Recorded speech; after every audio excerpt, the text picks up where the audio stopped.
When the DS released in 2004, Nintendo originally wanted it to be seen as a very powerful console. Because of this, they decided to remake their iconic game, Super Mario 64, which was released 8 years earlier. Alongside the obvious differences such as higher quality models, there were some other changes that were made that you might not expect. On the title screen, the only thing you can do in the original is touch Mario's face or press start. In the remake, you are given 4 options: Settings, Multiplayer, Adventure, and Rec Room with mini games that aren't in the original.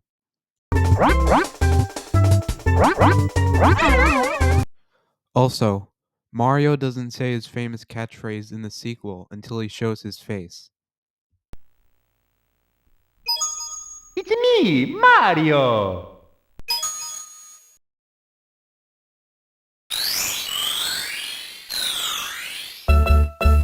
It's me, Mario!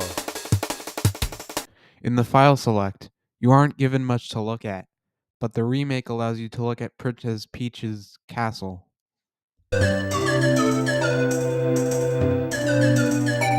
remake has 3 other characters that you can play as, those being Luigi, Wario, and Yoshi. Their heads can also be seen on the title screen. In order to run, you must hold the Y button in the remake, but you run automatically in the original.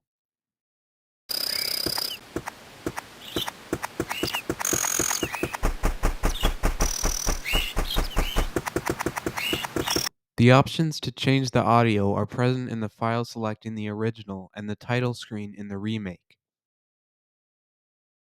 When you go onto the bridge for the first time in the remake, you are not interrupted by Lakitu.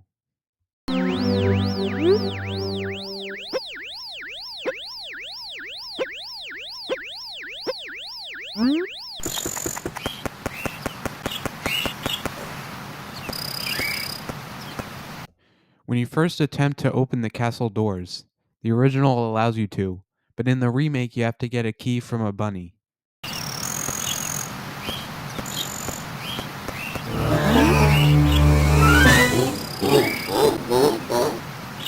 In the outside hub, there is an added garden in the remake that was not in the original. The opening text you see when entering Bomb Battlefield is different between both games. In the original, it says, "Wow, you're smack in the middle of the battlefield." In the remake, it says, "Chasing Mario led you smack in the middle of the battlefield. Where's Mario?" This change is present in many other text boxes. In the battle against the king, he throws bombs in the first phase of the remake, but he doesn't do it in the original. You also defeat him by throwing bombs back at him. There are some Goombas which have Mario hats. If you defeat them, you can become Mario. This obviously wasn't in the original since there was only one character.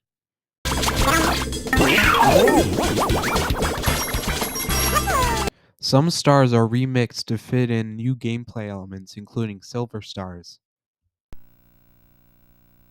One of the rooms was completely changed to accommodate the remake's multi-character feature.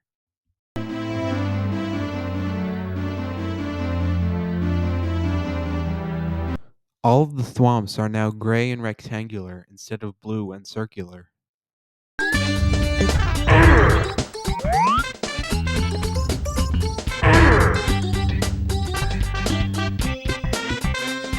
You can now see how many red coins you have during gameplay instead of needing to pause.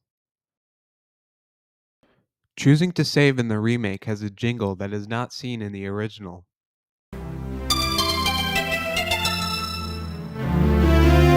There are some additional levels that allow you to grab extra stars and characters in the remake.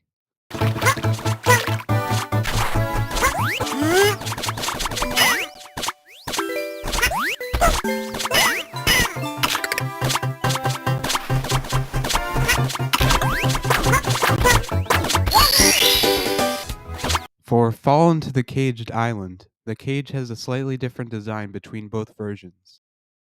When you throw Bowser in the original, Mario says, due to it sounding like Mario said something else, it was changed to a simple, Here we go! In the remake, there are bricks, which if you destroy them as Mario, you get mushrooms that make you giant. These weren't in the original and were likely inspired by New Super Mario Bros.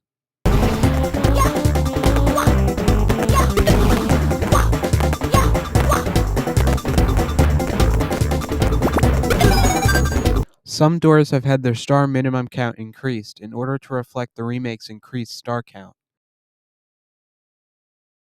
There are new buttons in some areas, which if you press it, you have an opportunity to gain an extra star for a limited time. When grabbing Bowser's tail, the camera changes much less dramatically in the original.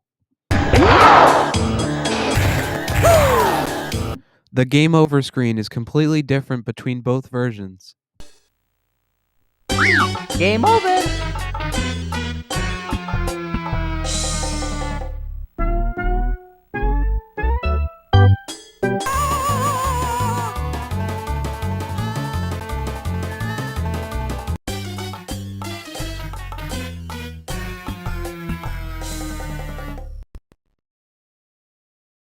Another new power-up that was added to the remake is one which makes you float.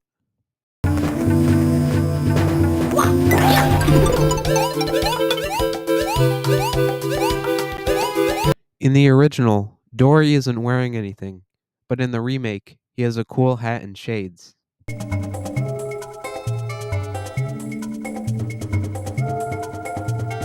In the same room, the center island is much shorter in the remake and has a cool rock in the middle, which you have to destroy to get the star. The remake allows you to get 8 red coins in the courtyard. This was not in the original.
The attic of the mansion in Big Boo's Haunt has a Luigi painting that was not present in the original.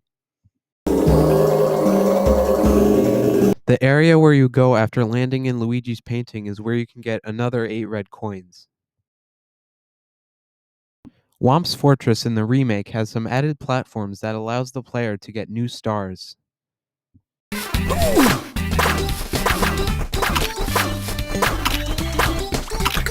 Because of this, the red coins in the level are mostly moved here. Inside the ship of Jolly Roger Bay, Nintendo decided to remove all chests except for one in the remake.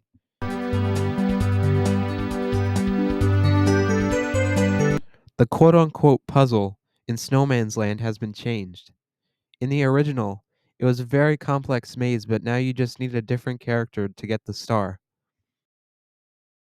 The background of the Bowser puzzle is different between both games. In the original, it's a white to orange gradient, but in the remake it's all white.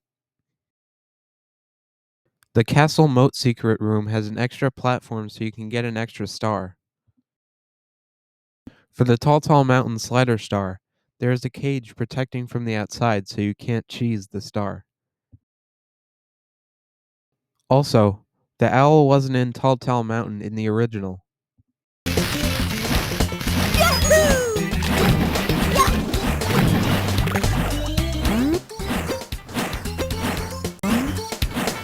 This is the same for the bird in Tiny Huge Island.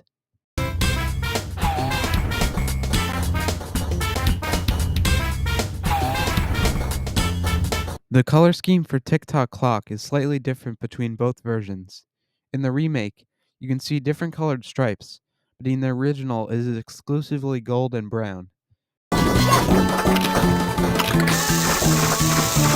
All 4 characters appear in the ending cutscene instead of just Mario.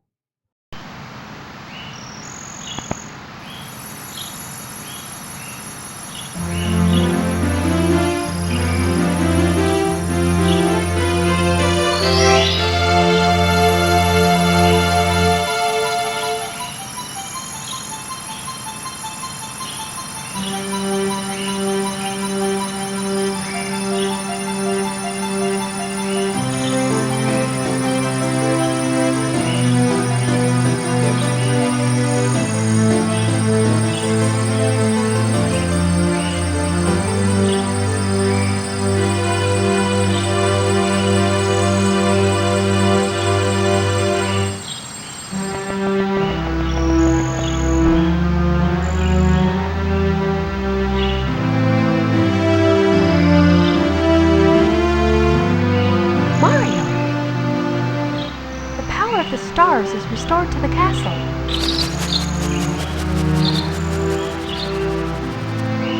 And it's all thanks to you. Thank you, Mario. We have to do something special for you.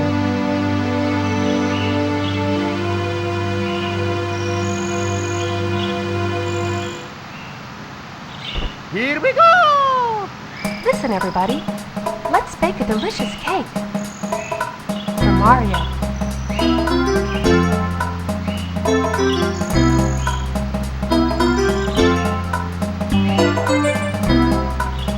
Mario! The end screen works slightly differently. In the original, it just stays there until you turn off or reset the console. In the remake, however, it only stays on screen for a couple of seconds.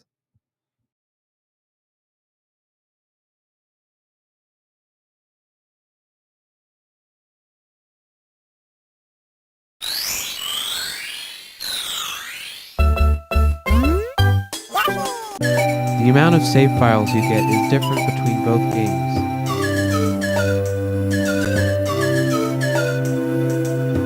Well, that's it.